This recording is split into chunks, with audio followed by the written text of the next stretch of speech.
Hello everyone, welcome back our YouTube channel. ඉතින් අදත් ඔයාලව මගේ මේ vlog එකට ආදරයෙන් පිළිගන්නවා. අද මගේ අයියා උදෙන්ම වැඩට ගියපු දවසක්. ඉතින් උදෙන් නැගිටලා එයාගේ කෑම හදලා ඔක්කොම කරලා ඉවරනට පස්සේ මට හිතුණා අද උදේට මට බත් කන්න බෑ කියලා. ඉතින් මම මේ හින්දා චොක්ලට් පෑන් කේක් ටිකක් හදාගත්තා මට අද උදේට කන්න. ඒකට දාගෙන ලොකු දෙයක් තිබුණේ නෑ මං ගාවේ. ඉතින් මං ගෙදර දීප පැණි ටිකක් දාගෙන තමයි ඒක කෑවේ. ඒකත් එක්ක බොන්න මම කැරට් ජූස් එකකුත් හදාගත්තා. අද vlog එකෙන් මං අරගෙන ආවේ මං ආසම දෙයක්. ඒ තමයි කොහොමද අපි ගෙදර වතුර බෝතල් වල පැල හදන්නේ කියලා. මම පැල ගැන ලොකුවට දන්න කෙනෙක් නන් නෙවෙයි. ඒ වුණාට මම විනෝදාංශයක් විදියට ගෙදර ඇතුලේ ඒ වගේ මට තියෙන චූටි ඉඩකඩ ප්‍රමාණය මම ලස්සනට පැලවවනවා. ඉතින් ඒක ඔයාලත් එක්ක බෙදා ගන්න තමයි මේ වීඩියෝ එක. මං කලින් වීඩියෝ එකකදීත් කිව්වා මම හරි ආසයි දැන් ළඟකදී නම් පුරුදුලා තියෙනවා මේ ටීවී එකේ තියෙන මේ වගේ ස්වභාවික දේවල් පේන වීඩියෝස් බලන්න. ඒ වගේ වීඩියෝ එකක් උදේම බැලුවම මයින්ඩ් එක ගොඩාක් රිලැක්ස් වෙනවා. ඉතින් මගේ ගෙදර වැඩ ටික කරලා මම චුට්ටක් කාලා වොෂ් එකක් දාගෙන ඉතින් අපි දැන් යමු කොහොමද මම මේ විදිහට ගෙදරදී පැල හදන්නේ කියලා බලන්න. මං සාමාන්‍යයෙන් ගෙදරට ගේන ජෑම් බෝතල්, ප්ලාස්ටික් බෝතල්, බීම බෝතල් වගේ ඒවා විසි කරන්නේ නැහැ. ඒවා එකතු කරලා තියාගන්නවා මට උමනා වෙලාවට මේ වගේ පැල හදන්න. ඉතින් ඔයාලට මේ ගල් තියෙනවා නම් මේවත් පාවිච්චි කරන්න පුළුවන්. හැබැයි ඒවා අත්‍යවශ්‍යම නැහැ මේ විදිහට පැල හදන්න. මං ගාවද ගොඩක්ම තියෙන්නේ පෝතෝස් වර්ග කිහිපයක්. මං කලින් කිව්වා වගේ මං පැල ගැන ගොඩාක් දන්න කෙනෙක් නන් නෙමෙයි. ඉතින් මට ඕනි වුණා ගෙදර ලස්සන කරගන්න වගේම මේ පැල වලින් ආයි අලුතෙන් මුල් අද්දවගෙන තවත් අලුත් පැල ටිකක් බෝ කරගන්න. මේ හැම කොලයකටම යටින් වගේ මුලක් තියෙනවා. ඉතින් ඒකට චුට්ටක් එහාට වෙන තමයි අපි කපා ගන්න ඕනි.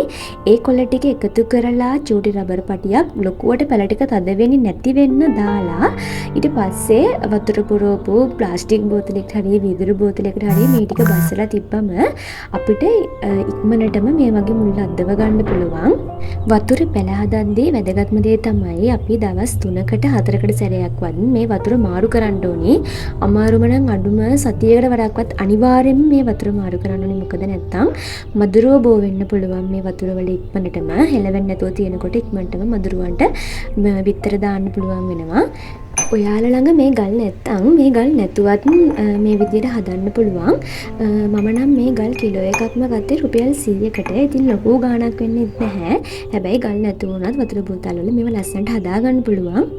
මම Facebook එකේ පෝස්ට් එකක දැක්කා මේ වගේ වතුර වල පැල හදනකොට ඒ වතුර බෝතල් වලට පොල් තෙල් බින්දු කිහිපයක් හරි බේබි ඔයිල් කිහිපයක් හරි බින්දු දාන්න කියලා.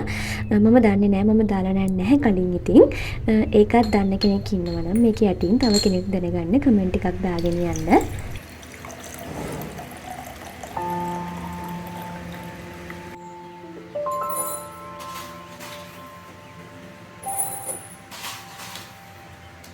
මෙන්න මේ පැලේ නම් මොකක්ද කියලා කියන මම දන්නේ නෑ. මේක මං අපේ අම්මලාගේ ගෙදර තියලා තමයි අරගෙන ආවේ. ඒත් හදලා වුණාට පස්සේ ඒකත් හරි ලස්සනයි.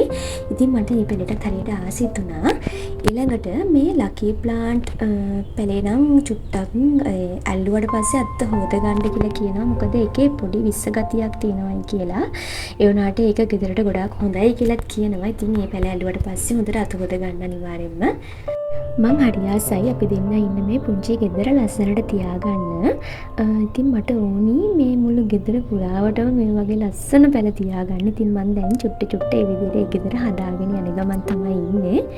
මම පර්ෆෙක්ට් මිනිස්සෙක් නන් නෙමෙයි. ඒ වුණාට මං හරි කැමතියි මේ වගේ පුංචි දේවල් වලින් ගෙදර ලස්සන කරගන්න. මටත් ගෙදර කිසිම දෙයක් කරන්න හිතෙන්නේ නැති වෙලාවල් ඕන තරම් තියෙනවා. හැබැයි මට සමහරක් වෙලාවට හිතෙනවා මේ තියෙන දේවල් මෙතනින් වෙනස් කරොත් ලස්සනයි, මේ වගේ කරොත් ලස්සනයි. එහෙම හිතන වෙලාවට මම කම්මැලි නැතුව ඒ දේවල් කරනවා. අපේ ගෙදර හැමතිස්සෙම එකම විදිහකට තියෙනවට වඩා නිතරම පුංචි වෙනස් වීම් සිද්ධ වෙනකොට ඒ කියන්නේ අපිට එතන ඉන්න ආසෙ හිතෙනවා. ඉතින් ඒ නිසා මම නිතරම වගේ අපේ ගෙදර විවිධ විදිහට වෙනස් කරනවා. දැන් ඉතින් මගේ අලුත් පැල බබාලා ටික මං හදලා ඉවරයි. දැන් මෙතනින් හැඩ වීඩියෝ එක බලන්නකෝ ඉතින් යාලා ලස්සනයිද කියලා. මං නම් හිතන්නේ මිනිස්සෙක් වුණාම මේ වගේ කොළපාඩ ලෝකෙට ආදරේ කරන්න ඕනි.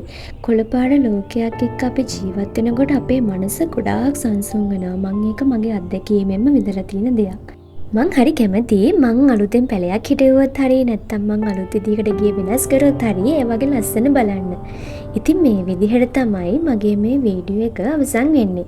මේ වීඩියෝ එක පුරාවට මගෙත් එක්ක රැඳුණු ඔයාලා හැමෝටම ගොඩක් ස්තුතියි. ඒ වගේම මේ වීඩියෝ එකේ හොඳ නරක හෝ මගේ අඩුපාඩු මොන හරි දෙයක් තියෙනවා නම් අනිවාර්යෙන්ම මට ඒක ගැන කමෙන්ට් එකකින් දාගෙන යන්න. අලුත් වීඩියෝ එකකින් හම්බ වෙනකල් හැමෝම පරිස්සමට ඉන්න.